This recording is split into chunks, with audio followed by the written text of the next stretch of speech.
The observer's discovery. Xenoanthropologist Kittel shifted uncomfortably in her observation pod, her crystalline form catching the dim light of Earth's moon. For 300 cycles, she had studied this peculiar species called humans, yet they continued to confound her every expectation. The Galactic Scientific Council had assigned her this mission, believing it would be routine: observe, document, and classify the newest spacefaring race. Instead, she found herself documenting what could be the most dangerous species ever encountered. She focused her sensors on a small settlement in what humans called Alaska. The temperature there had plummeted to levels that would crystallize most carbon-based life forms, yet the humans not only survived but thrived. They had built homes that kept them warm, developed protective clothing, and even ventured out to hunt in these lethal conditions. More remarkably, they seemed to enjoy it. Kittel transmitted her daily observations to her research vessel in high orbit. Subject species demonstrates unprecedented environmental adaptability. Unlike other known sentients who evolved to fit specific niches, humans actively modify their environment, while simultaneously adapting themselves to new conditions. This dual adaptation strategy has never been documented before. She paused, watching as a human child gleefully played in the frozen precipitation they called snow. The readings from her sensors were clear. The child's core temperature remained stable despite exposure to the extreme cold. The biological mechanisms that allowed this were fascinating, but what truly caught her attention was the child's laughter. Most remarkable is their psychological resilience, she continued recording.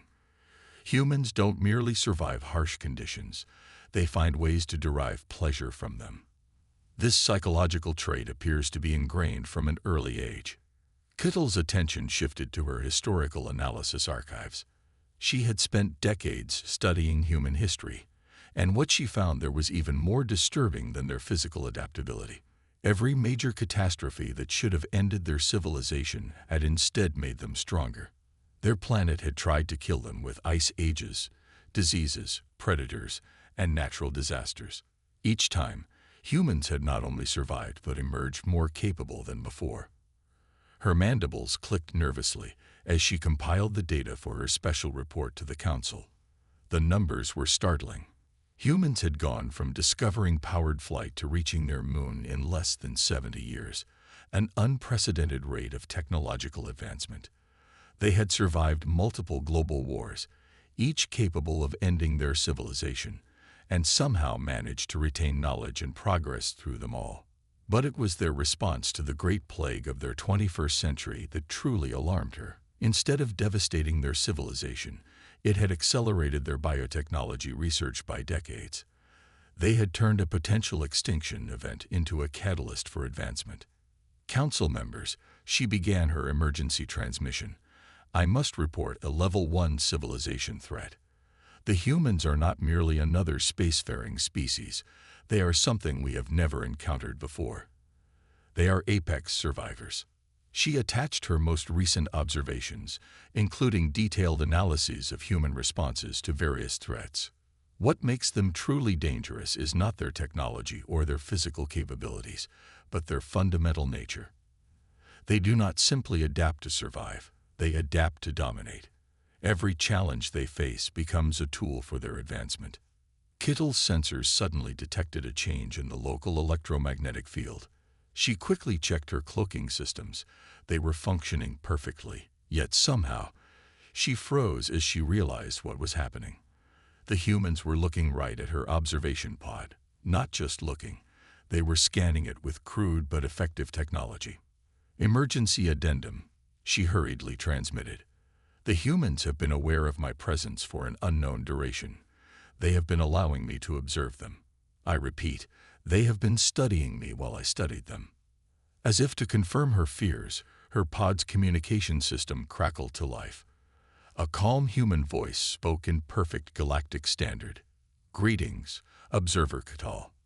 We've been expecting the Council to send someone. Perhaps it's time we had a proper conversation about humanity's place in the galaxy. Kittel's crystalline form vibrated with terror as she realized the truth. This hadn't been a scientific observation mission. It had been an audition, and humanity had been directing the performance all along. Final observation, she transmitted, her voice frequencies trembling. The most dangerous thing about humans is not that they are powerful, but that they are patient. They don't just plan for victory. They plan for victory several moves ahead. May the cosmic architects help us all. The war that never was. Grand Admiral Zexthor of the Unified Galactic Fleet stood before the Strategic Command Council, his tentacles writhing with barely contained frustration. The holographic displays surrounding him showed detailed battle plans for humanity's containment, plans that were now completely useless. Esteemed council members, he began, his translator struggling to convey his agitation. We have a serious problem. Our advanced scouts have discovered that every single strategic approach we devise for containing the humans has already been anticipated and countered. Not just countered, rendered completely obsolete. The council chamber erupted in murmurs. The hive mind representative buzzed loudly. Impossible. Our battle computers generated these strategies using quantum algorithms. No species could predict. They didn't predict them. Zexthor interrupted, bringing up a new holographic display. They simply prepared for everything. Allow me to demonstrate. The display showed a massive asteroid belt at the edge of human space. This was our primary strategy. Use the asteroid field as cover for our stealth ships to approach Earth. However, the humans have already established automated defense platforms throughout the entire belt. They're disguised as mining operations, but our analysis shows they're capable of destroying our entire stealth fleet in minutes. He switched to another display, showing Earth's moon. Our backup plan was to establish a hidden base on their moon's dark side. We discovered they've already built an extensive underground monitoring network there. They call it a scientific research station, but it has enough sensors to detect a cloaked ship from half a light year away. The Mechanian representative's optical sensors flashed in disbelief. Perhaps we could bypass their system using our quantum tunneling technology. They've already developed countermeasures, Zexthor said wearily. Every theoretical weakness in their defenses is actually a trap. Every apparent vulnerability is heavily monitored. They haven't just prepared for current threats. They've prepared for technologies that don't even exist yet. The display shifted to show a series of seemingly innocent human space stations. These civilian stations, they can transform into military platforms in minutes. Those cargo ships, they're carrying enough firepower to level a small moon. Even their children's orbital entertainment facilities have defensive capabilities we're still trying to understand. A crystalline elder's facets dimmed with concern. How did they achieve this level of preparation? Their civilization has only been spacefaring for a few centuries. Zexthor's tentacles curled tightly. That's what truly disturbs me. We found their historical records. They've been preparing for extraterrestrial threats since before they left their atmosphere. They have thousands of theoretical response scenarios for alien contact, invasion, or warfare. They call it science fiction, but it's actually an enormous military planning database disguised as entertainment. He brought up one final display, a simple human installation that appeared to be a planetary defense platform. This facility appears primitive, almost crude by our standards. But watch this. He played a recording of a test firing. The assembled council members fell silent as they watched the station seemingly bend space itself, creating a weapon effect none of them had ever seen before. They haven't just prepared for war, Zexthor concluded. They've revolutionized it while pretending to be newcomers to interstellar combat. Every apparent weakness in their defenses is actually a strength. Every technological gap is filled with innovations we never considered possible. The council chamber was silent for a long moment before the High Chancellor spoke. Your recommendation, Admiral. Zexthor's tentacles finally stilled. We abandon any plans for military action against Earth. The humans haven't just prepared for a war. They've already won it before it began. Our best option is to approach them diplomatically and hope they're willing to share their defensive innovations, because right now, they're not just capable of defending themselves. They could probably conquer the galaxy if they wanted to. And why haven't they? Asked the hive mind representative. Because, Zexthor said grimly, I believe they're waiting to see if we're wise enough to choose peace. This isn't just about military capability. It's a test of our civilization's maturity. And if we fail this test, I fear we'll discover just how prepared they truly are. As if to emphasize his point, a message arrived from Earth's diplomatic corps at that exact moment.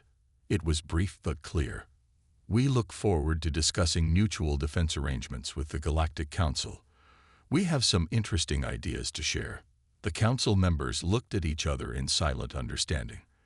The war they had planned would never happen, because humanity had already fought it countless times in their minds and emerged victorious in every scenario. They hadn't just prepared for war, they had transcended it. The Plague Makers. Dr. Wykex, 427 of the Swarm Collective, stared at the test results with all 4 of his optical organs, unable to process what he was seeing. Behind him, the quarantine facility's warning lights cast an ominous red glow across the laboratory's sterile surfaces. What had started as a straightforward operation to subjugate humanity through biological warfare had turned into their worst nightmare. Impossible, he chittered to himself, reviewing the data for the 12th time. They shouldn't even be alive, let alone thriving. The Swarm had deployed their most sophisticated bioweapon, a virus specifically engineered to target human DNA. It should have been perfect. They had spent decades studying human biology, creating a pathogen that would be completely lethal to humans while leaving other species unaffected. Instead, the humans had not only survived, but had somehow turned the virus into something entirely new. Something worse. His superior, High Commander Zexx 891, appeared on the holographic display. Report, Doctor. Why hasn't the human population collapsed? Dr. Wykex 427's carapace trembled as he organized his thoughts. Commander, we made a fundamental error in our understanding of human biology. We thought their genetic adaptability was a weakness we could exploit. Instead, it's the source of their strength. He transmitted the latest data. The humans aren't just fighting the virus. They're evolving with it. Some of them are actually incorporating parts of our bioweapon into their own DNA. They're using our weapon to make themselves stronger. The commander's antennae twitched in disbelief. Explain.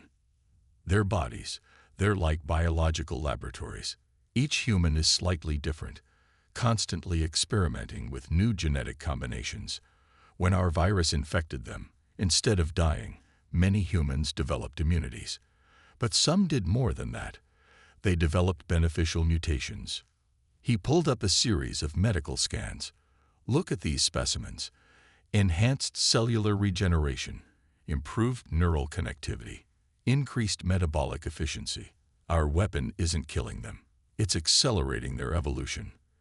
But that's not the worst part, he continued, his voice dropping to a whisper. They've weaponized it. The commander's compound eyes widened. What? They isolated the beneficial mutations, combined them with their existing biotechnology, and created something new. Something that spreads like our virus but carries human genetic advantages instead of lethal instructions. He paused, mandibles clicking nervously. Commander, they're not just surviving our attack. They're using it to upgrade their entire species. A new alert flashed across his screens. Dr. Wykex 427 felt his hemolymph run cold as he read the incoming data. Commander, we have reports from our outer colonies. Hundreds of our warriors are exhibiting unusual symptoms. They're developing human characteristics. What? That's impossible. The virus was designed to only affect human DNA. It was. Dr. Wykex 427 agreed grimly. But the humans modified it. They didn't just survive our weapon. They mastered it, improved it, and turned it against us. They've created a virus that can transfer their adaptability to other species. The implications were staggering. The Swarm had tried to eradicate humanity with their most advanced biological weapon. Instead, Humanity had taken that weapon, understood it completely, and transformed it into a tool for spreading their own genetic advantages across the galaxy. Commander, Dr. Wykes 427 said, his voice shaking, "I recommend immediate surrender to the human authorities. They're already transmitting a message across all frequencies. They say they have a cure." The commander's image flickered as he received the human transmission. The message was simple but terrifying in its implications. "We understand you were trying to help us evolve. We'd be happy to share what we've learned. After all, the galaxy is big enough for everyone to improve themselves." As the quarantine alerts continued to flash, Dr. Wykes 427 realized the true horror of their situation. They had tried to destroy humanity with a plague, only to discover that humans were the ultimate plague makers. Not because they wanted to destroy other species, but because they couldn't help but transform everything they touched, even weapons used against them, into tools for advancement. The galaxy would never be the same. The only question was whether other species would accept humanity's offer to evolve together, or face the consequences of their failed aggression. Either way, the humans had once again turned certain defeat into unprecedented victory. And somewhere on Earth, in countless laboratories, humans continued their endless experiments, turning today's threats into tomorrow's advantages, one mutation at a time. The mind game. First, telepath Mira, Seven of the Psychic Dominion, collapsed into her meditation chamber, her crystalline skin clouded with exhaustion. The neural interface cables disconnected from her temples with a soft hiss as she tried to process what she had just experienced. In all her centuries of psychic exploration, she had never encountered minds like these. "Report status," came the ethereal voice of the collective consciousness through her neural link. "The human minds." She paused, searching for words that could adequately describe what she had found. "They're impossible. We thought their primitive brains would be easy to dominate. We were wrong. So terribly wrong." The memory of her attempt to infiltrate the human consciousness made her crystalline form shudder. The psychic dominion had assumed that humanity's relatively young neural development would make them susceptible to mental manipulation. Instead, they had discovered that human minds were labyrinths of contradiction and chaos. "Elaborate," the collective commanded. "Their minds aren't organized like ours," Mira transmitted, bringing up her psychic recordings. "We evolved to think in clear, logical patterns. Humans, they think in layers. Contradictions. Their conscious thoughts say one thing while their subconscious minds plan something entirely different. They can believe two opposing ideas simultaneously without any cognitive dissonance." The recording showed her attempt to infiltrate a human military installation through psychic suggestion. She had tried to plant simple commands in the guards' minds, only to discover that each human mind was like a fortress built by 1,000 different architects, each with their own agenda. "When we try to control them, their minds fragment," she continued. "Not in weakness, but in defense. Each fragment becomes a separate consciousness, fighting back in its own way. Some humans even create entire artificial personalities to trap psychic intruders. We lost 3 of our best mindwalkers to these mental constructs." The collective's presence rippled with concern. Surely their primitive emotional responses make them vulnerable. Mira's laugh was bitter. "Their emotions aren't a weakness. They're a weapon. Humans don't just feel emotions. They think them. They can turn fear into anger, anger into determination, grief into strength. When we tried to overwhelm them with psychic pain, they absorbed it, processed it, and turned it back on us amplified 1,000-fold." She transmitted another recording, this one showing her attempt to probe a human child's mind. "Even their young are dangerous. Their imagination centers are so powerful that they can create entire mental worlds. One of our probe teams got lost in a child's imaginary kingdom for 3 days. They couldn't distinguish reality from the child's mental constructs. But most terrifying of all," she continued, her voice dropping to a whisper, "is their capacity for mental evolution. Every time we try a new form of psychic attack, they adapt. Their brains literally rewire themselves to resist our techniques. They're learning from our attacks, developing natural psychic defenses that should take millions of years to evolve. The collective was silent for a long moment before responding. Your recommendation: immediate withdrawal of all psychic operations against humanity, Mira said firmly. And there's something else. During our last attempt, I sensed something in their collective unconscious. They're not just defending against our attacks. They're studying them, learning from them. I believe they're on the verge of developing their own psychic abilities. Impossible, the collective responded. Psychic power requires centuries of evolutionary development. That's what we thought about their technological advancement, their biological adaptation, and their strategic thinking, Mira countered. But humans don't follow normal evolutionary patterns. They force evolution through sheer will. And now that they know psychic powers are possible, she didn't need to finish the thought. The implications were clear. Humanity would not rest until they had mastered this new frontier of consciousness. And given their track record, they would probably develop applications for psychic power that the Dominion had never even considered. As if to confirm her fears, a new consciousness suddenly brushed against her mind. Human, but somehow enhanced. A voice echoed through her neural interface. Thank you for the lessons in psychic warfare. We'd be happy to share what we've learned in return. Mir Sivan, first telepath of the Psychic Dominion, realized that once again, humanity had turned an attack into an opportunity. The mind game wasn't over, it was just beginning. And humans, with their chaotic, adaptive, impossible minds, were already several moves ahead. The ultimate weapon. The Emergency Council of Galactic Species convened in their hidden quantum realm chamber, safely removed from normal spacetime. Representatives from every major civilization sat in tense silence as the final analysis of humanity appeared on their multidimensional displays. Supreme Coordinator Valsha, an energy being whose form flickered with concern, addressed the assembly. We have tried everything. Military force. They were prepared. Biological warfare. They evolved. Psychic domination. They adapted. But our latest discovery about humans is the most disturbing yet. The display shifted to show a simple Earth classroom. Children sat at desks, learning what appeared to be basic mathematics. Watch carefully, Valsha instructed. A young human raised their hand and asked, "But why can't we divide by zero?"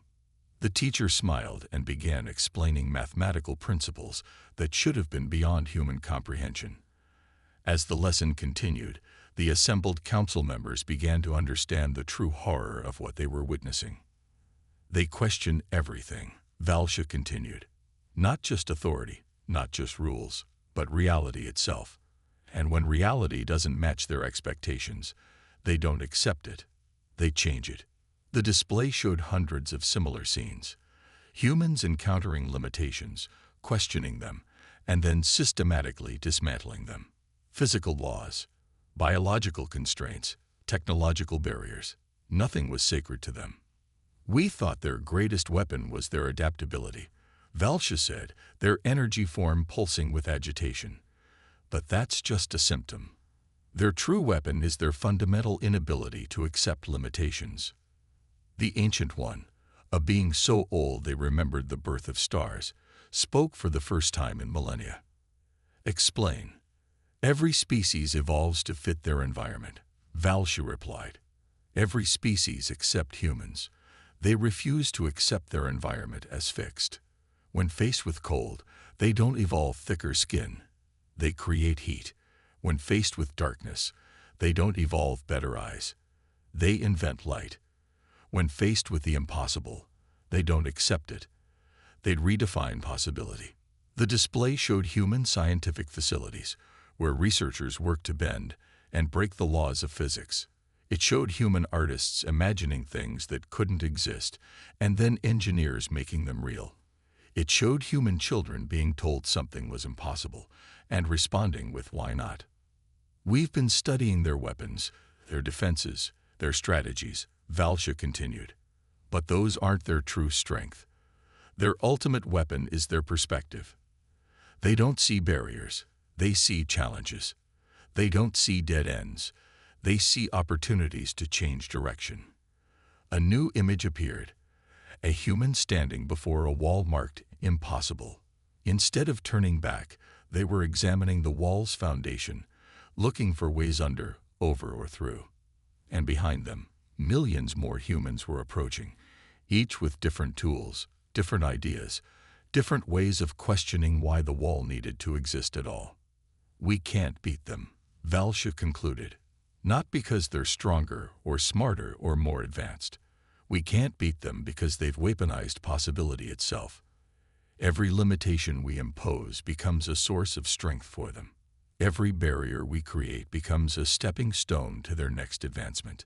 The council chamber erupted in panicked discussion. Some suggested retreating to other dimensions. Others proposed seeking humanity's aid against even greater threats. A few simply sat in stunned silence, contemplating a species that treated the impossible as merely temporary.